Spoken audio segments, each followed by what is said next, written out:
Mahalaleel. Mahalaleel. Mahalaleel.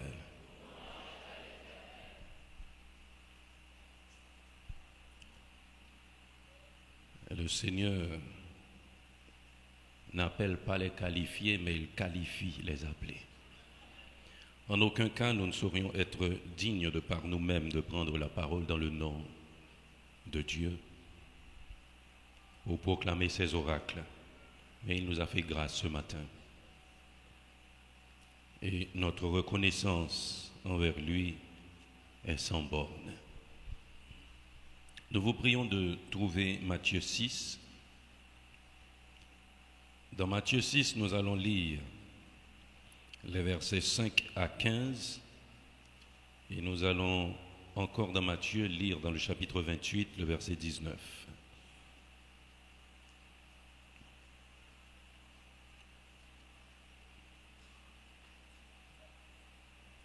Matthieu 6 et Matthieu 28. Je vous donne lecture de ces passages et je vais vous demander de reprendre. Lorsque vous priez, ne soyez pas comme les hypocrites qui aiment à prier debout dans les synagogues et au coin des rues pour être vus des hommes. Je vous le dis en vérité, ils reçoivent leur récompense. Mais quand tu pries, entre dans ta chambre, ferme ta porte et prie ton Père qui est dans le lieu secret, et ton Père qui voit dans le secret te le rendra. En priant, ne multipliez pas de vaines paroles comme les païens qui s'imaginent qu'à force de paroles, ils seront exaucés. Ne leur ressemblez pas, car votre Père sait de quoi vous avez besoin avant que vous le lui demandiez. Voici donc comment vous devez prier. Notre Père qui est dans les cieux, que ton nom soit sanctifié, que ton règne vienne, que ta volonté soit faite sur la terre comme au ciel. Donne-nous aujourd'hui notre pain quotidien. Pardonne-nous nos offenses comme nous aussi nous pardonnons à ceux qui nous ont offensés. Et ne nous soumets pas à la tentation, mais délivre-nous du malin, car c'est à toi qu'appartiennent dans tous les siècles le règne, la puissance et la gloire. Amen. Si vous pardonnez aux hommes leurs offenses, votre Père céleste vous pardonnera aussi. Mais si vous ne pardonnez pas aux hommes, votre Père ne vous pardonnera pas non plus vos offenses. La lecture est si longue que je ne vais pas vous demander de reprendre. Matthieu 28, le verset 19 me dit « Allez, faites de toutes les nations des disciples, les baptisant au nom du Père, du Fils et du Saint-Esprit. » Mahalalea. Et ce matin, le titre de notre réflexion, c'est « Vers une nouvelle dimension dans la prière pour une meilleure compréhension de notre mission ». Vers une nouvelle dimension dans la prière pour une meilleure compréhension de notre mission. Mais bien aimés, ça fait longtemps que l'Église, je dirais même l'Église chrétienne, organise des croisades, des semaines de conférences, des semaines de prière, et le jeûne de notre communauté, ça peut varier entre 7 à 100 jours. Jeûne de 7 jours, jeûne de 40 jours, jeûne de 100 jours. Et l'Église grandit quantitativement, l'Église grandit aussi en termes de logistique. Mais est-ce que le travail sur la personne marche aussi bien que ce travail matériel que nous pouvons voir de nos yeux? Ça, c'est une grande question. Qu'en est-il de l'être dans la mission de l'Église? Et je reprends le titre « Vers une nouvelle dimension dans la prière » pour une meilleure compréhension de notre mission. Un missionnaire, c'est un envoyé. Un missionnaire, c'est un délégué qui a une responsabilité précise venant de son maître, de celui qui l'a envoyé. Et d'une manière générale, On l'appelle mission parce que ça ne se passe pas dans le lieu où le maître se trouve. Il y a un déplacement. Il y a un déplacement vers un lieu soit inconnu ou un terrain assez difficile. Ma gorge me gratte encore, je vous le dis. Il y a un déplacement et cela demande un certain contact avec celui qui a envoyé. Parce qu'il est le maître de toutes choses, il connaît le terrain, mais il choisit des missionnaires pour aller faire un travail. Autant toujours rester en contact avec lui pour ne pas échouer dans la mission et pour comprendre point par point la mission qui est donnée. Et comment rester en contact avec celui qui nous a envoyés comme disciples, comme missionnaires, c'est par la prière. Nous l'avons étudié, prier, c'est parler à Dieu notre Père qui nous écoute et qui nous aime. La porte qui ouvre la présence de Dieu pour nous, c'est bien la prière qui nous conduit devant le trône de la grâce. Cela veut dire que dans notre mission, la prière est indispensable. Cependant, nous nous rendons compte que dans beaucoup d'endroits, la mission est ratée parce que la notion de prière n'est pas bien appliquée. Nous venons de lire, mes bien-aimés, dans Matthieu 6. Lorsque vous priez, ne soyez pas comme les hypocrites qui aiment à prier debout dans les synagogues et au coin des rues pour être vus des hommes. Je vous le dis en vérité, ils reçoivent leur récompense. Et le verset 6 me dit, mais quand tu pries, entre dans ta chambre, ferme ta porte et prie ton Père qui est là dans le lieu secret.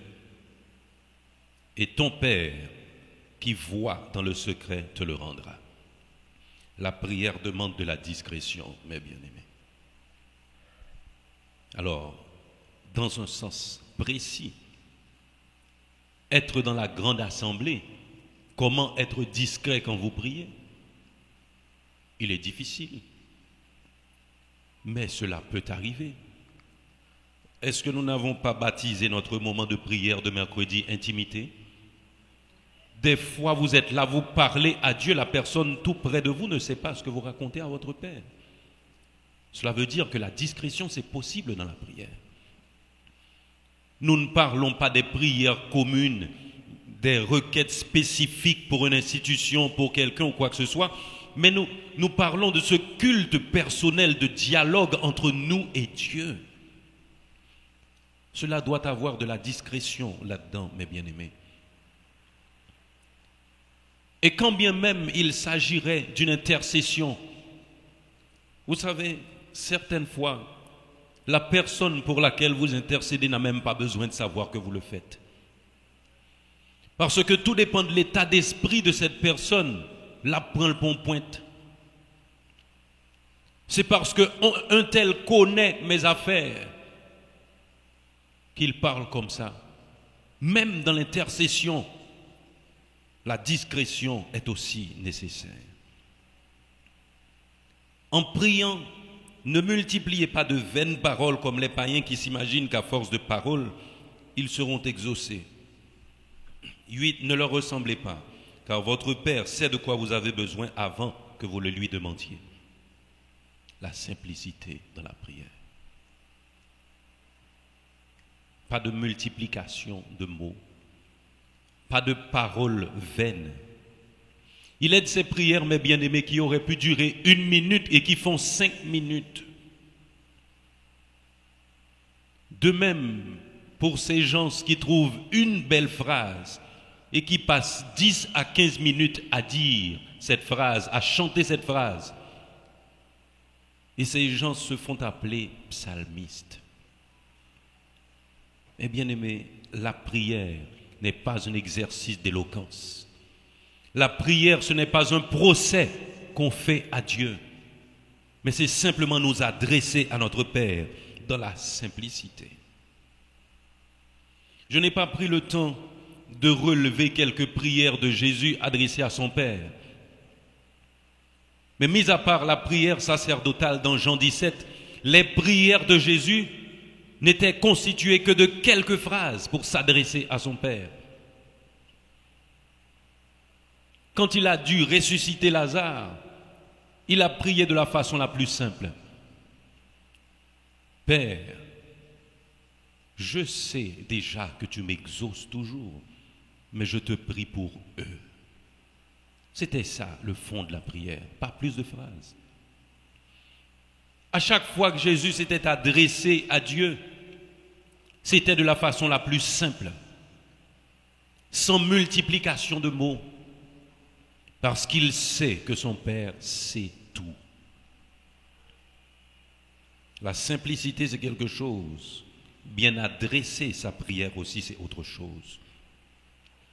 Voici donc comment vous devez prier. Verset 9 me dit, « Notre Père qui est dans les cieux, que ton nom soit sanctifié. » J'aime mettre l'accent sur cette portion d'écriture, mes bien-aimés. Notre Père qui est dans les cieux. Remarquez la précision qui se trouve dans l'adresse de la prière. Notre Père qui se trouve où ça? Dans les cieux. Je vous le dis, mes bien-aimés,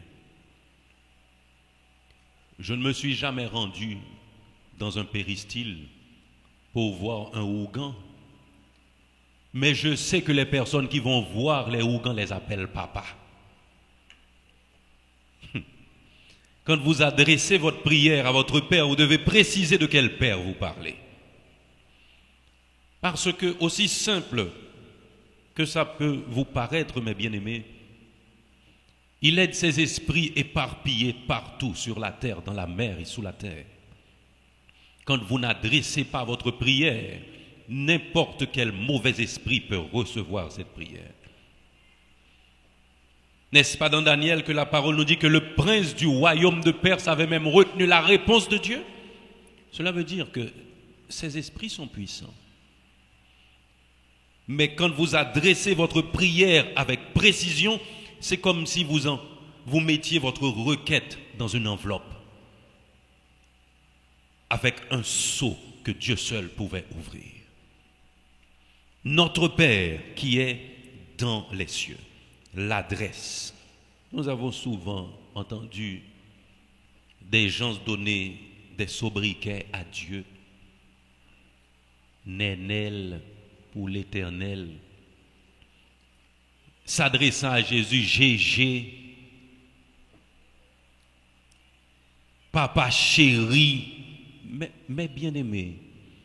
Jésus était le Fils de Dieu et en lui habitait, selon Colossiens 2,9, corporellement toute la plénitude de la divinité. À chaque fois qu'il s'adressait à son Père, il disait « Père »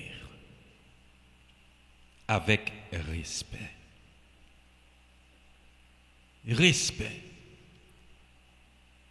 Et quand il nous a appris à prier, ce n'est pas une prière fétiche, mais c'est un modèle de prière, il a dit « Notre Père qui est dans les cieux, que ton nom soit sanctifié. » Que ton nom soit sanctifié, cela veut dire par mon attitude, par mon comportement, par mon humilité, que ton nom soit sanctifié. Il a dit que ton règne vienne et que ta volonté soit faite. L'humilité dans la prière. Je viens te parler, mais non pas ce que je veux, mais ce que toi tu veux. Nos prières, mes bien-aimés, certaines fois, sont tellement personnelles et individuelles que nous oublions même la volonté de Dieu. Quand nous nous approchons de Dieu dans la prière, mes bien-aimés, nous nous approchons pour connaître sa volonté. Nous nous approchons pour nous plier à sa volonté et lui être obéissants. Le passage continue pour nous dire « Donne-nous aujourd'hui notre pain quotidien ». Le sens profond de demander son pain quotidien, c'est demander quelque chose pour chaque jour et non pour tous les autres jours qui restent. Est-ce que vous priez Dieu pour qu'il vous rende riche, pour qu'il vous donne des richesses, pour qu'il vous donne des réserves parce que l'avenir n'est pas assuré?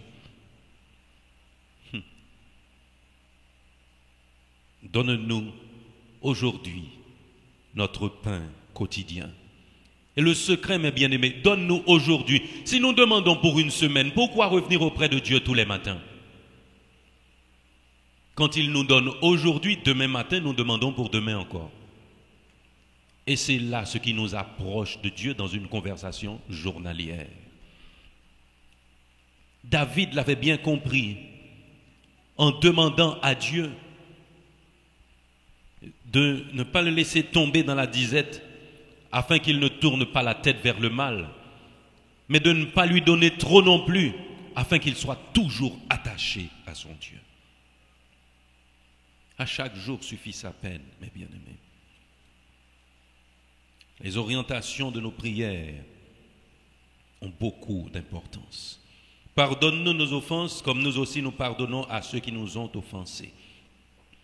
Et ce passage est si important qu'après même la prière, les versets 14 et 15 développent un petit peu.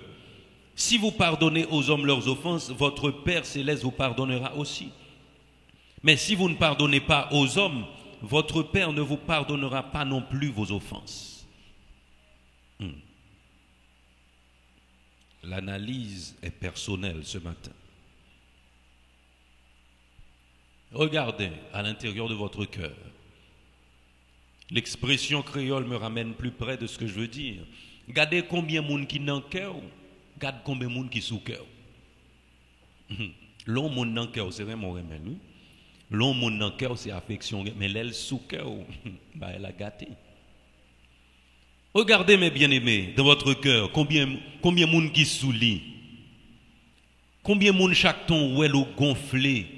Parce que même quand de vos lèvres vous dites avoir pardonné, le pardon ne s'applique pas à votre vie de tous les jours. Ne nous soumets pas à la tentation. Ne nous soumets pas à la tentation. Quand nous prions, nous demandons cela à Dieu. Mais nous devons comprendre, bien saisir le sens aussi. Ne nous soumets pas à la tentation, cela veut dire ne nous donne pas ce que nous ne pouvons pas gérer, même si nous avons envie de ça. Ne nous soumets pas à la tentation, ne nous donne pas ce qui va nous éloigner de toi. Ne nous donne pas ce qui va nous conduire au péché. Ne nous donne pas ce qui n'est pas selon ta volonté. C'est ça, ne nous soumets pas à la tentation.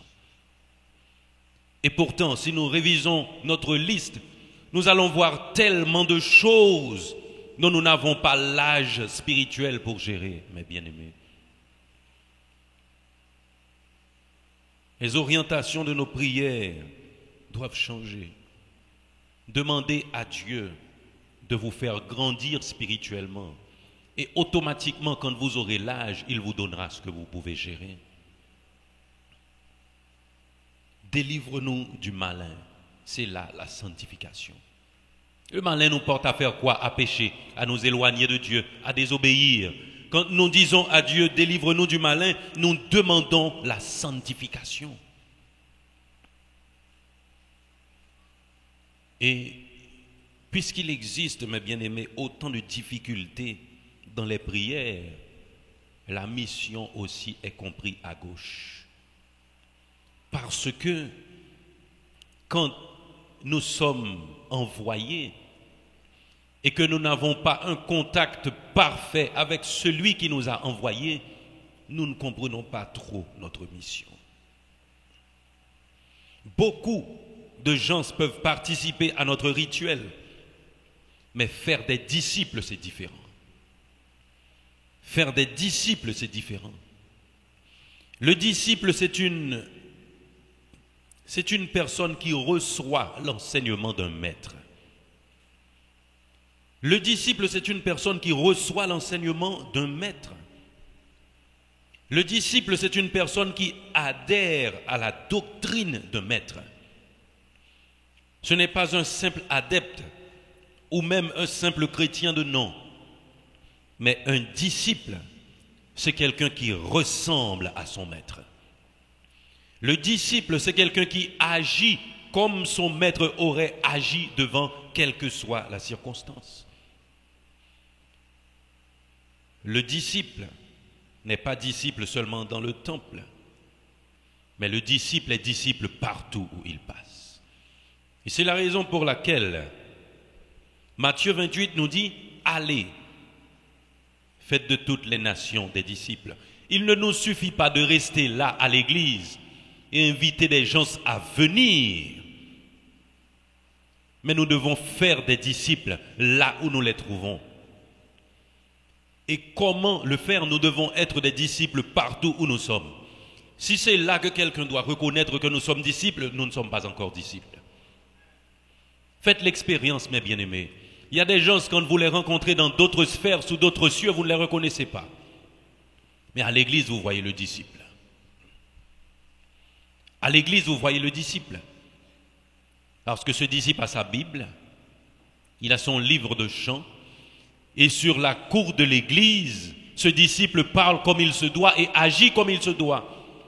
Mais à quelque autre endroit, mes bien-aimés, vous cherchez le disciple, vous ne le trouvez pas.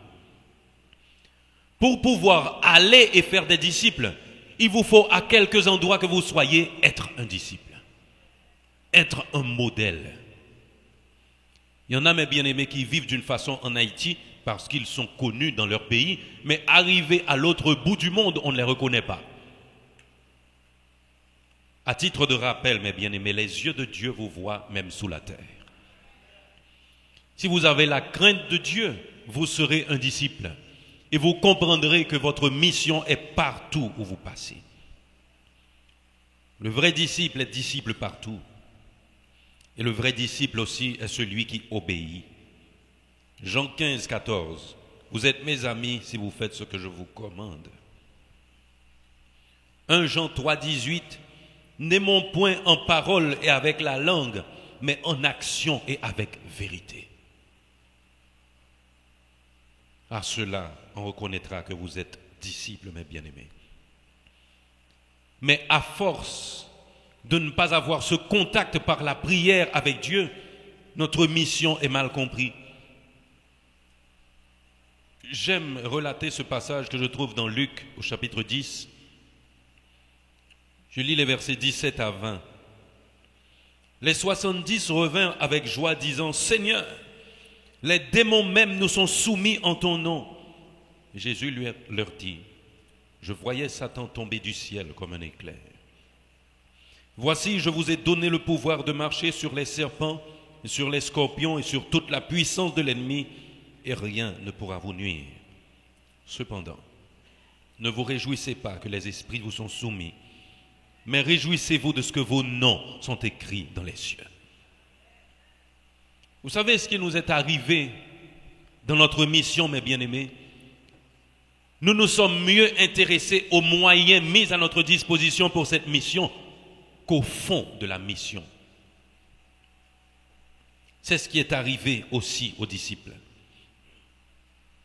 La mission était d'annoncer la venue du royaume de Dieu. Jésus avait choisi les 70 pour aller porter la bonne nouvelle du royaume de Dieu. Et il leur avait bien précisé le but de la mission. Annoncer le royaume. Quand on a une mission du genre, mes bien-aimés, le rapport serait quoi? Voici combien de familles a reçu le royaume. Voici combien d'individus qu'on a trouvé qui a adhéré. Voici le nombre des gens qui ont cru à l'arrivée du royaume de Dieu. Et pourtant, ce n'était pas le rapport de ses disciples. Ils sont revenus tout joyeux en disant à Jésus, les démons même nous sont soumis en ton nom. Mais combien de personnes ont cru? Personne ne sait. Ils n'ont pas compris la mission. Ils se sont intéressés aux moyens que Jésus leur avait donnés pour accomplir cette mission et non au fond de la mission. Aujourd'hui, mes bien-aimés, Dieu a mis à notre disposition beaucoup de choses pour accomplir notre mission. Mais est-ce que nous nous intéressons à ces moyens qu'il nous donne ou à la mission en soi? Combien de disciples avons-nous produit, avons-nous formé? Pas combien le nombre de ceux qui ont fait la prière de repentance, mais combien qui sont devenus des disciples par notre exemple et par notre enseignement. Combien sont devenus des disciples? Rien qu'à vous regarder. Parce que nous sommes la Bible des païens, mes bien-aimés. Ils ne vont pas prendre ces morceaux de papier pour les lire, mais ils vont se questionner sur notre attitude pour savoir ce que Dieu veut. Combien de disciples nous avons formés? Combien de vies ont été changées par notre vie nous-mêmes? Jésus l'a fait pour nous. Par sa lumière, nous avons vu la lumière. Mais il nous a posés là où nous sommes comme lumière, comme sel. Combien de vies avons-nous changé par notre vie nous-mêmes? Combien de cœurs sont passés de la haine à l'amour? Combien de cœurs sont passés de l'égoïsme à l'altruisme? Rien qu'à nous regarder, à nous entendre parler, pour voir que nos paroles sont conformes à nos actions. Combien? Bien-aimés, combien d'ouvriers ont pu découvrir leurs dons et bien comprendre leur mission? Notre mission est de faire des disciples. Mais si nous passons à côté de notre mission, c'est parce que nos prières sont souvent mal orientées. Nous nous attachons à nos réalisations, à ce que nous avons fait pour Dieu, très souvent. Nous nous attachons à tout le bien que peut-être nous avons fait, à nos constructions. Mais bien-aimés, nous devons nous rappeler quelque chose. Les réalisations n'entreront pas au ciel. Les réalisations n'entreront pas au ciel, mais la sanctification rentrera au ciel. Au lieu de nous pencher le plus souvent sur nos réalisations, nous devons nous pencher sur les changements opérés dans notre personne, dans notre être. Au lieu de nous amuser à compter les bénédictions que Dieu nous donne, nous devons regarder aussi au fond de nous ce que Dieu a opéré en nous comme changement. Nos témoignages ne doivent pas toujours être visibles. Maisons, voitures, de beaux habits, beaux temples. Nos témoignages doivent se chercher aussi au fond de nous-mêmes. Changement de cœur, changement d'attitude, changement de caractère. J'étais hautain, je regardais les autres en bas, je ne le fais plus. Je suis devenu humble. Ça doit faire partie de nos témoignages aussi, mes bien-aimés. J'étais égoïste. Je me prenais pour ce que je n'étais pas. Aujourd'hui, je comprends qu'on est tous les mêmes sous la grâce de Dieu. Ça doit faire partie de nos témoignages aussi, mes bien-aimés. Rentrons dans notre mission. Et pour cela, nous devons prier, mes bien-aimés.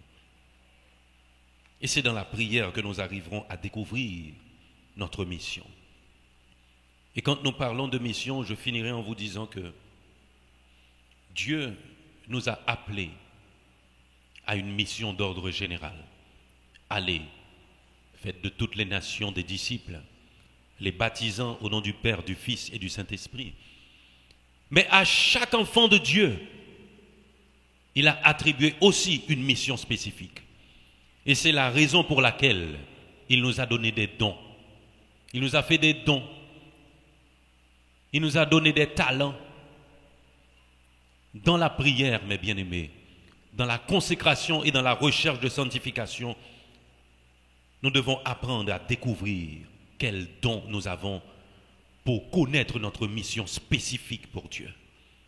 Il y en a qui ont un don de consolation, mais qui n'arrivent jamais à exercer ce don. Le pourquoi? Parce qu'ils n'ont pas de temps pour développer ce don et pour entendre Dieu leur dire « Voici ce que je t'ai donné ». Apprenez à passer du temps avec Dieu dans la prière pour découvrir que vous avez peut-être un don de guérison. Mais si vous demandez toujours autre chose, toujours d'autres préoccupations matérielles, comment est-ce que vous allez savoir que Dieu a placé quelque chose en vous pour guérir les autres? Il y en a à qui Dieu a fait un don de conseil. Il vous a donné l'entendement que vous puissiez éclairer la lanterne des autres, mais vous êtes toujours trop occupés aux affaires de la vie, aux affaires du quotidien. Vous avez un don de conseil, mais vous n'arrivez pas à le développer parce que vous n'avez pas assez de temps pour Dieu et pour les autres. Mais le jour où vous aurez du temps pour les autres et vous vous rendrez compte qu'à chaque fois que vous parlez à quelqu'un, ces problèmes se résolvent, vous allez comprendre que vous avez un don de conseil. Quand vous serez assez ouvert pour devenir généreux, vous allez comprendre votre don, mes bien-aimés. Parce que ce que vous êtes en train de serrer, Dieu ne vous donne pas davantage parce que vous en avez déjà. Le jour où vous vous rendrez compte qu'à chaque fois que vous vous donnez, Dieu remplace, vous allez comprendre qu'il vous a fait don de générosité. Mais il vous faut prier pour ça, mes bien-aimés. Et vos prières doivent être bien orientées. Rappelez-vous, mes bien-aimés, tout ce que vous pouvez voir sur la terre, vos réalisations n'entreront pas au ciel. Mais le fruit de l'esprit rentrera. L'amour, la bonté, la patience, la maîtrise de soi, la bénignité. C'est ce qui rentrera au ciel. Et c'est avec aussi le fruit de l'esprit que vous pourrez former des disciples pour le royaume. Que Dieu vous bénisse.